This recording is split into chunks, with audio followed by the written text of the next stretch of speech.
What is happening, YouTube? So it's been a while since I did a video. Life's been hectic, a ton of stuff going on here. Gonna do a little, I guess you'd say, a husbandry-ish type video. I get a lot of questions from people about how I set up my cages, my what type of heating source I use, and so on and so forth. So we're just gonna do a little quick rundown, kind of how I do my stuff, since I'm setting up a stack of cages anyways. So I'll just show you guys how I do mine. So this is a little stand I built. I ran out of 1/8 inch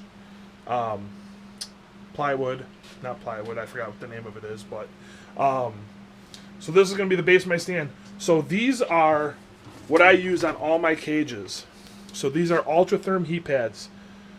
For me, I love these. These are the absolute best heating source I've ever used, and I've been using it for now, man, probably at least 10 years. Love these. They're a little expensive, but they're worth it. So what I do typically, this stack's gonna be a little different since these are 4-foot cages. So what I do is I always have the right side on my cages be the hot spot. So I'll use some of my trusty foil tape, and I will tape it, the corners down so it sits nice and flat.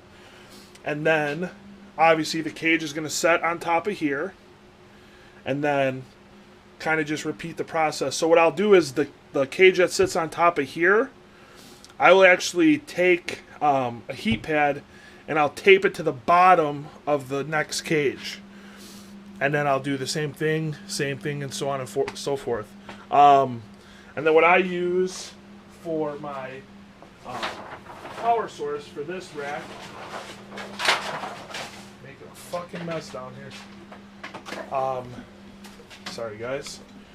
So this is what I'm using to control these cages. So this is a Herbstat Pro, a little older. I've had this one for probably good 3-4 years at least. Actually, probably longer than that. It's probably like 6-7 years. So what I'll do is then on the back here, for you guys that don't know, most people I'm sure are familiar with Herbstats. So you have all your separate outputs. Output 1, 2, 3, 4. So this, in theory, could support 4 different heating elements. But since I have a little bit of OCD, I put each cage on their own individual output. So usually I'm only going to be running 3 cages on this one. So honestly, the 4th one for me is kind of a bust. I'm not even going to use it.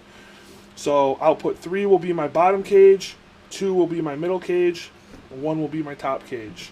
Power source goes into here, the probe goes into here. So what I'll do is, here's the stack of Visions I'm setting up. Again, my room is an absolute fucking disaster right now. But right side of the cage for me is always the hot side. It's just what I do. So you can see right here I have a little hole drilled. My probe will go in through the hole, and I will tape it down onto the hot side, try to get it as best lined up as I can. So the probe should lay somewhere about in this area inside the cage. And then I just set my temps, and that's how I set up my cages. Now, what I do for my bigger cages, so my bigger cages, pretty much all of my bigger cages are 3 feet deep. I have either 432 Visions, which are 54 inches wide by 36 deep, or I use 632s, which are, here I should probably talk to the camera, or I use 632s, which are 6 feet wide, 3 feet deep. So what we do is kind of the same premise. The only difference is, this is just going to be a quick demonstration. So instead of me running my levels like this, or my heat pads like this, I actually run 2 of these, and these are 11-inch wide. So I'll run 2 of these, 11-inch wide, and they'll be 36 inches deep. So imagine I'll have a shelf like this, and I'll have one pad right here, 11 inches wide, 36 deep, and I'll have another pad on the opposite side like this. So basically you'll have a hot spot that's 22 inches ish wide and 36 inches deep.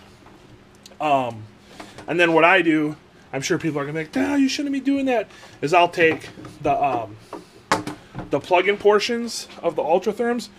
Usually I'll go and I'll find kind of a heavier duty extension cord where I can plug 2 in, and I'll plug both of the Ultratherms into that, and then I'll just route the extension cord into my output.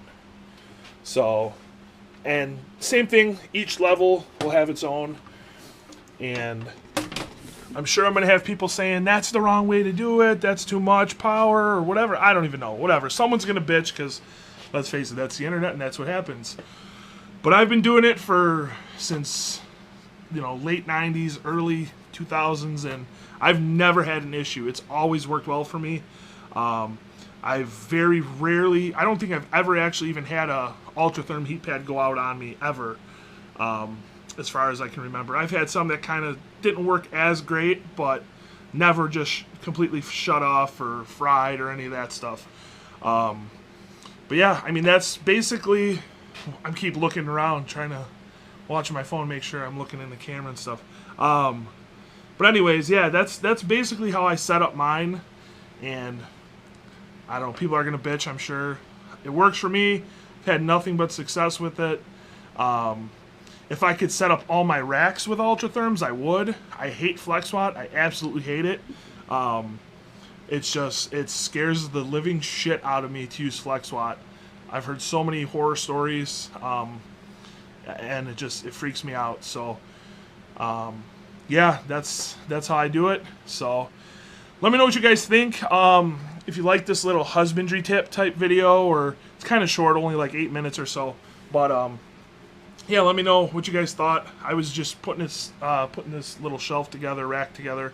Figured I'd do a little tutorial on it. So, yeah, I don't know. Let me know what you guys think. Maybe I'll do some more down the road or not. So, all right, guys, keep watching. Subscribe, like it, do all that social media bullshit, and we'll see you guys soon.